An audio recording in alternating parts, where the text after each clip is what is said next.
Hey everybody, this one is a follow-up on the real ID equals war on you and what are our choices. So to begin with, I'm not a liar, and you should never take my word for anything. You should always do your own research, and I have provided references to aid you in your research, and I don't know everything, so I'm open to any ideas. So who's responsible for this real ID crap? Well, right there. That's where the buck stops, right there. And this gang of criminals right here, these pigs, these are the ones that are responsible, these Roman cult Satanists. And this guy here is the one that actually did it, okay? Sensenbrenner, Jim Sensenbrenner, he's a Republican, okay? And so it doesn't matter, Republicans, Democrats, they're two sides of the same coin. They're all Satanists. Some of them are better than others, but they're both all same side, two sides of the same coin. And they're making war on you and me. And government's not the solution to our problem. Government is the problem, according to Ronald Reagan, and he's 100% correct. Sensenbrenner is responsible for the so-called Real ID Act. Sensenbrenner attached it to an appropriations bill that was supposed to pass for his deep state buddies. Make sure you let Sensenbrenner know how much you appreciate his treason and sedition. Here's the bill. It's Public Law 109-13 and on May 5th, May 11th, 2005, making emergency supplemental appropriations for defense. Making emergency supplemental appropriations for defense, the global war on terror that they fabricated. And so it's an appropriations bill, and look at this, Division B, the Real ID Act of 2005, okay? That's what these Satanists are doing. Sensenbrenner is the one that's responsible. Make sure you let them know what you think. That's what these Satanists do. And then we told them that the spying is supposed to keep them safe. Any society that would give up a little liberty to gain a little security will deserve neither and lose both. They're requiring government-issued identification to deposit cash into a bank account. Even small amounts, $100. They wanted real ID from me or government-issued identification just to exchange some Bank of Canada notes for the U.S. Federal Reserve notes. These pigs steal your property and require government ID to get it back. When the hearsay information in the government-issued ID, they can pull up their Satanic Trust in their hearsay database. And if you fail to provide the hearsay evidence and they take it, it's inadmissible in a court of law. Now, a little word about trolls. I've been getting a lot of interference from trolls lately that are out not too happy about my outrage over this matter. And let me say that when they get guillotined by these Satanists, I'll be careful not to express my outrage. The greatest danger to American freedom is a government that ignores the Constitution. All IDs are full of hearsay evidence, and unless you introduce the hearsay evidence, it's inadmissible in a court of law. A name is hearsay, a date of birth is hearsay, an address is hearsay, an image is hearsay. Government-issued ID establishes the U.S. citizen or the resident alien. There's no law that says anybody's required to get a Social Security number. A U.S. citizen is required to get a Social Security number pursuant to their regulations at 26 CFR Section 301.6109. Therefore, a Social Security number is a number for a Satanic Trust. When you produce the government-issued ID, you're saying you're one of the slaves. Then the bail priests masquerading as judges in the so-called courts can call it a contract. The Congress shall have power to dispose of and make all needful rules and regulations respecting the territory or the property belonging to the United States. And this is Article 4, Section 2 of the Constitution. And it's the same in Canada. This is the Canadian Ownership and Control Determination Act. And owned means subject to the regulations. If you're subject to the regulations, you are property. You are a slave. You are owned. Two enemies of the people are criminals and government. So let us tie down the second with the chains of the Constitution so the second will not become the legalized version of the first. Well, they have, folks, and it's because you are asleep at the wheel. Chapter 854, an act to establish a code of law for the District of Columbia, which was approved on March 3rd, 1901. The legal estate to be in the Sestake use, which is located at 31 Stat 1432, and at 31 Stat 1230 in the same DC code, it talks absence of 7 years where they can presume you're dead. So that brings in the Sestake use. And more in the DC code, at 31 Stat 1189, it says, be it further enacted, the interpretation and construction of said code, the following rules shall be observed, namely the word person shall be held to apply to partnerships and corporations. So, if you are a Sestake trust, you are a piece of property. Every taxpayer is a Sestake trust having sufficient interest in preventing the abuse of the trust to be recognized in the field of this court's prerogative jurisdiction. A citizen of the United States is a civilly dead entity operating as co-trustee and co-beneficiary of the public charitable trust, the constructive Sestake Trust of U.S. Inc. under the 14th Amendment, which upholds the debt of the USA and U.S. Inc. And that's a summary of 5 pages of the congressional record dated June 13th, 1967. And this is all coming from the Roman cult, folks. Yet still it was found difficult to set bounds to ecclesiastical ingenuity.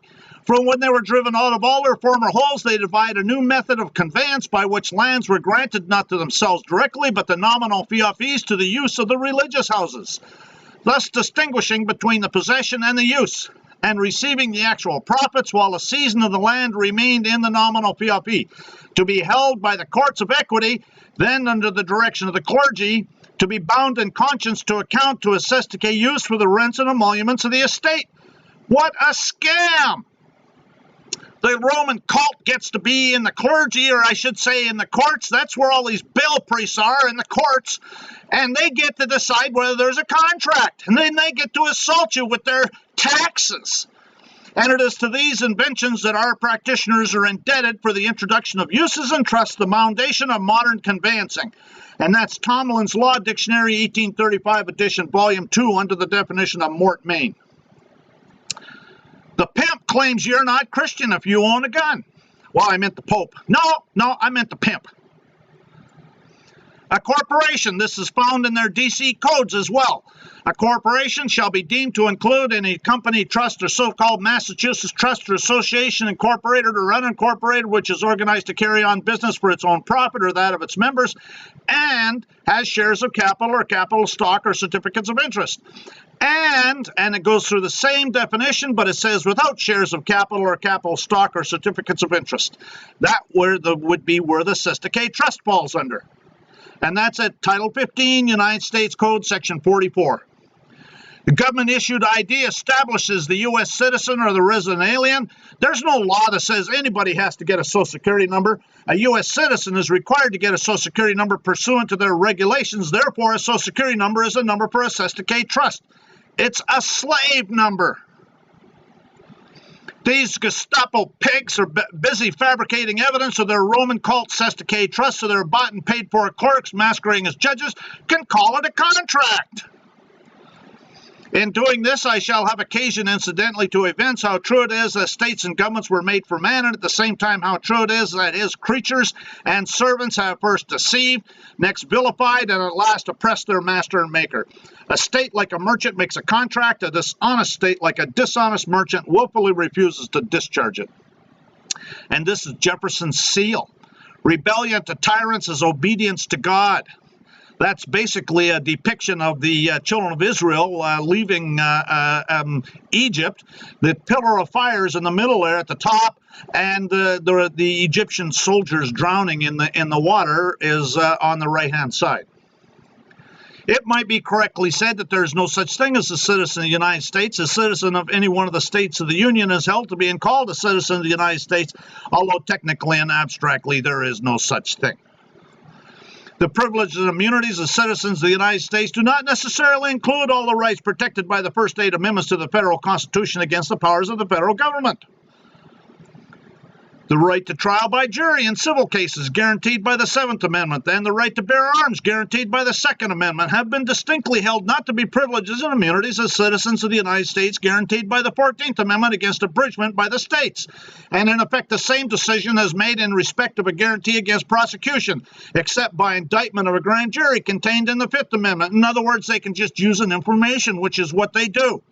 And in respect of the right to be confronted with witnesses contained in the 6th Amendment. These people are Satanists. This is a U.S. Supreme Court case. U.S. citizen does not have any rights. The only absolute and unqualified right of a United States citizen is the residence within the territorial boundaries of the United States.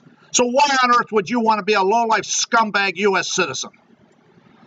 If a law is unjust, a man has not only a right to disobey it, he is obligated to do so. So what are our choices? Well, first of all, you got to get a different ID. Don't use their real ID. Yeah, and you're going to have to get used to not going anywhere where they don't allow you to go. That's simple.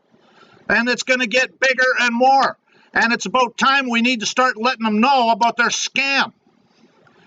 But in the meanwhile, use ID made by catman1@gmail.com or use credentials made by nsea.us. Or just make something up. Use something that does not have a date of birth. Make sure it doesn't have a date of birth. A date of birth is hearsay, and it's none of their business. These pigs need you to introduce the hearsay evidence so their so-called court case, or it's inadmissible. Do not, under any circumstances, provide a date of birth because they can use it in their hearsay database to pull up their slave and assault you with it. Their bail priest can call it a contract.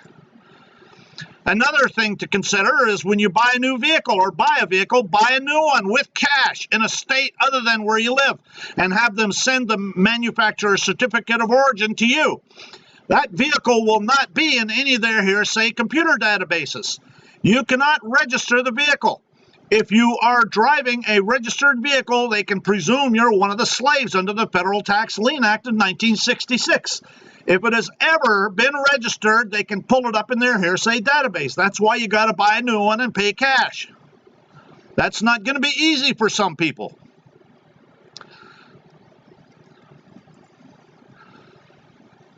This is a Federal Tax Lien Act of 1966. Definition: the term motor vehicle means a self-propelled vehicle which is registered for highway use under the laws of any state or foreign country. So these Satanists are just looking for ways to assault you.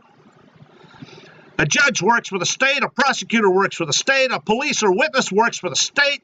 The vast majority of the disputes that the pigs initiate on behalf of their employer are also adjudicated by their employer, where the plaintiff, the judge, the antagonist, the pigs, and the only witness, also the pigs, all represent the same party, and since no corpus delicti, mens rea or acts reus can be produced, doesn't technically qualify to be heard according to its own laws. The state, therefore, is indistinguishable from a criminal cartel. The tyrant who, in order to hold his power, suppresses every superiority, does away with good men, forbids education and light, controls every movement of citizens, keeping them under perpetual servitude, wants them to grow accustomed to baseness and cowardice, has his spies everywhere to listen to what is said in the meetings, and spreads dissension and calumny among the citizens and impoverishes them, is obliged to make war in order to keep his subjects occupied and impose upon them permanent need of a chief. Okay, well, that was certainly the case with Obama, and it's not so much with Trump, but Trump is only one guy, okay? The deep state is in full control or is in power, and they're going ahead with their agenda. When plunder becomes a way of life for a group of men in a society over the course of time, they create for themselves a legal system that authorizes it and a moral code that glorifies it. If you want total security, go to prison. There, you're fed, clothed, given medical care, and so on. The only thing lacking is freedom. It is the duty of the patriot to protect his country from its government. The war on terror and their real ID scam is a war on you. It's time to wake up, folks. Circulate this far and wide. But if the watchmen see the sword come and blow not the trumpet, and the people be not warned of the sword come and take any person from among them, he is taken away in his iniquity, but his blood will I require at the watchman's hands. My hands are clean. Either you're part of the problem or you're part of the solution. You're now a watchman. Circulate this video far and wide. Thanks for watching. This is a short one. Have a great day.